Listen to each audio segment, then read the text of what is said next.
Today we're going to talk about droplet spectra classification, or really about drop sizes, really, okay? So the reason this is important because anytime you apply an active ingredient, the chemical label is typically going to say that you must apply this product in a certain droplet size or coarser. And all of this is really to reduce drift or to mitigate drift, to do the best job we can of keeping that spray material in the field and not outside of the field.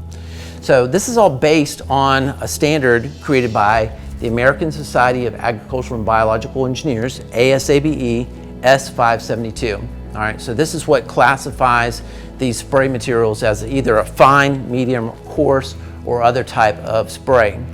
Now, a fine spray, you'll get a lot of little droplets like this. These are typically in the range of 106 to 235 microns. This would be most appropriate for probably a fungicide application or maybe an insecticide application. But the problem with this is that these small droplets tend to drift very easily, right? So we only want to use that when it's appropriate for really good coverage for certain products.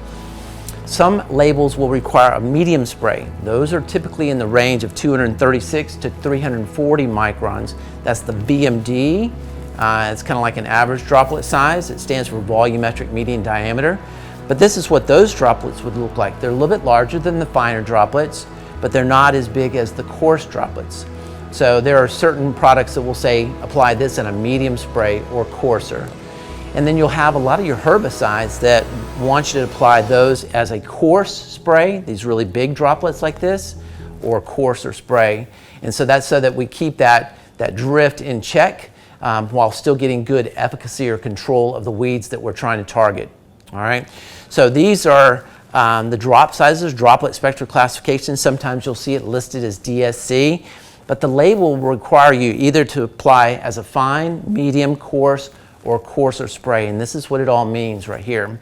So before you go out and do any of your spray pattern, your testing in the field, make sure you actually test this on water-sensitive paper or chrome coat. We've covered that in some of our previous segments here, and verify that you're actually getting what the drone is supposed to be putting out. All right.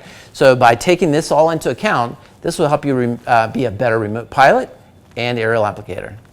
Well, thank you for watching. We hope you found this video helpful and informative as part of our spray drone training video series. My name is Madison Dixon, and I'm the Associate Director of the Mississippi State University Agricultural Autonomy Institute. And we'd like to take this opportunity to thank our many sponsors who made this video series possible. For more information, please visit arpa.org, rpaaa.org, or the Ag Autonomy Institute website at aai.msstate.edu. Thank you.